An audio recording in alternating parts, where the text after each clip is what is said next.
I was 76 when I told my daughter to stop calling me every day. She cried, said I was pushing her away. I wasn't. I was finally being honest. For 76 years, I'd been nice, accommodating, easy, and it nearly killed me, not literally, but the version of me that might have been something real. I'm Eugene Johnson, 84 now, and I'm going to tell you about the day I stopped being nice and started being honest.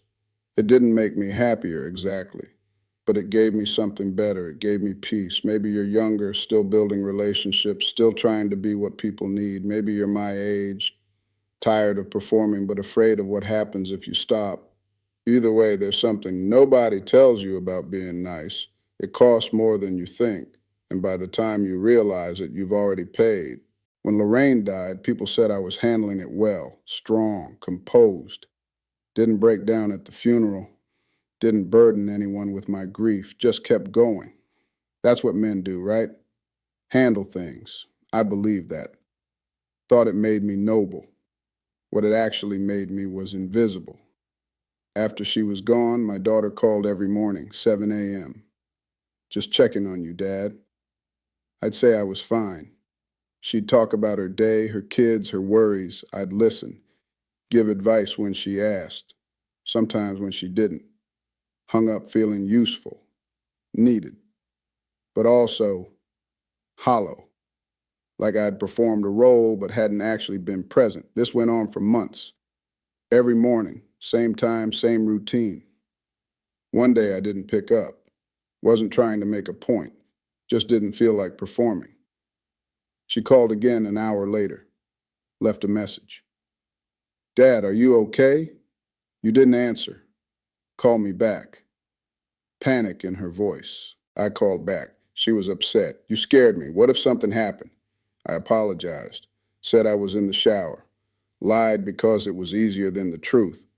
The truth being I just didn't want to talk, and that felt too mean to say.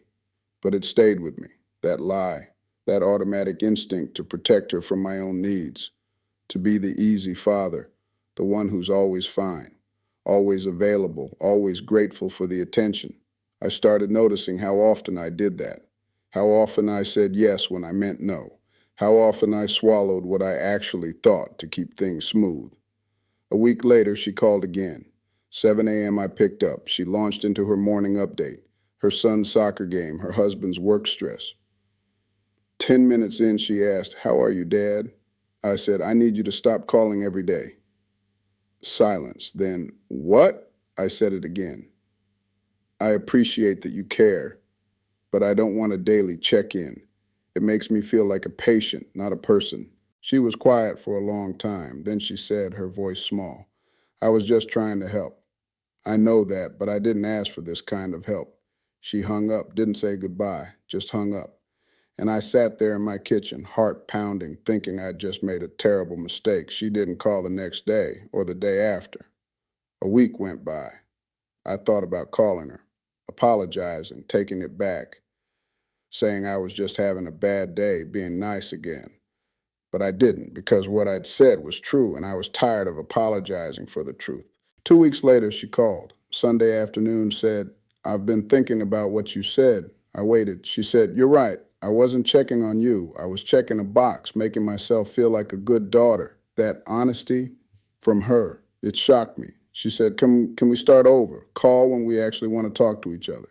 I said yes, and we did. Now she calls once a week. Sometimes I call her, and when we talk, we actually talk, not out of obligation, out of want. But it didn't stop there. Once you start being honest, you can't unsee the other places you've been lying. There was a man at church, Frank, talked at me every Sunday after service about politics, about his opinions on everything. I'd nod, agree, keep it pleasant. One Sunday, he started in on something I fundamentally disagreed with. Normally, I'd have just let it go, smiled, nodded, moved on, but something in me shifted. I said, I don't agree with that, Frank. He stopped mid-sentence, looked confused. What? I said, I don't agree. I think you're wrong. His face went red. He sputtered. Well, I wasn't asking for your opinion. I said, You've been giving me yours for 10 years. Figured it was my turn. He walked away. Hasn't spoken to me since. and I don't miss it. I don't miss nodding along to things I don't believe just to avoid conflict.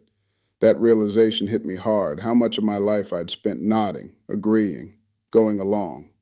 Not because I actually agreed, because it was easier, because it kept me liked, because being nice meant never making anyone uncomfortable. But here's what being nice had cost me. It cost me my voice, my opinions, my actual self. People didn't know me. They knew the version of me that never disagreed, never challenged, never said no. And that version wasn't real, it was a performance. And I was exhausted. I started practicing honesty in small ways. My neighbor asked if I could watch her dog for the weekend. Normally, I'd have said yes. Didn't matter if I wanted to. She needed help. That's what you do. But this time I paused. Did I want to? No, I didn't. So I said, I can't, but I hope you find someone. She looked surprised, maybe a little hurt, but she said okay and left. And I felt lighter, like I'd put down something heavy I didn't know I was carrying. This is going to sound ridiculous, but I'd been saying yes to things I didn't want to do for so long, I'd forgotten I had a choice. I thought being a good person meant being available, helpful, easy. But what it actually meant was being used, not maliciously. People weren't trying to take advantage. I was just so easy to take advantage of that it happened naturally.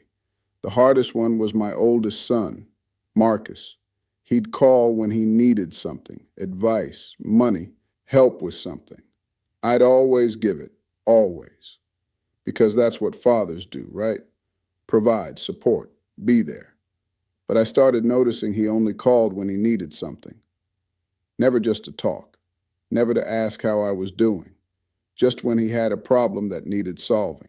One day, he called, needed money, car repair, unexpected expense, $500. I'd given him money before, many times. Always told myself it was helping, being a good father.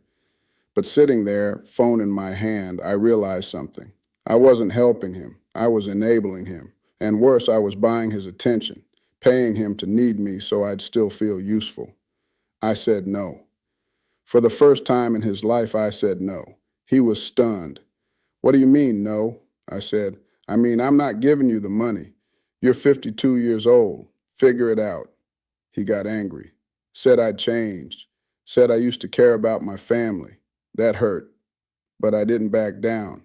I said, I do care, but I'm not your bank anymore. He hung up, didn't call back. 3 months went by. I thought I'd lost him, thought I'd chosen honesty over my son, and maybe I had. But I also realized something. If our relationship only existed because I said yes to everything, it wasn't much of a relationship. It was a transaction, and I was tired of being transactional. He did call eventually, needed advice about something, not money, just advice. And we talked, really talked. For the first time in years, I felt like he saw me as a person, not just a resource. That conversation mattered more than all the money I'd ever given him. Here's what I learned. Being nice isn't the same as being good. Being nice is about making other people comfortable. Being good is about being honest. And sometimes honesty is uncomfortable. Sometimes it hurts, but it's real. And real is what I'd been missing my whole life. I spent 60, 70 years being nice, agreeing, accommodating, never rocking the boat. And you know what it got me? A life full of people who didn't actually know me, who liked the version of me that never said no, never disagreed, never had needs. But that version wasn't me. It was a ghost, a performance. And I was tired of performing. Now at 84, I say what I think. I say no when I mean no. I don't apologize for taking up space. And some people don't like it. Some people preferred the nice version, the easy version. That's fine. They can prefer it. But they can't have it anymore because that version is dead. And I'm not mourning him. What I have now is smaller, fewer people, fewer obligations, but it's real. The people in my life now, they know me, the actual me, not the performance. And that matters. That means something. My daughter and I talk once a week, really talk. My son and I have a relationship built on respect, not dependency. I have quiet. I have space, I have honesty, and I have peace. Not the kind of peace you get from everyone liking you, the kind you get from liking yourself, from not betraying who you are just to keep things smooth. That peace is cold. It's clear. It doesn't come with applause or gratitude, but it's mine, and it's real. I'm 84 years old.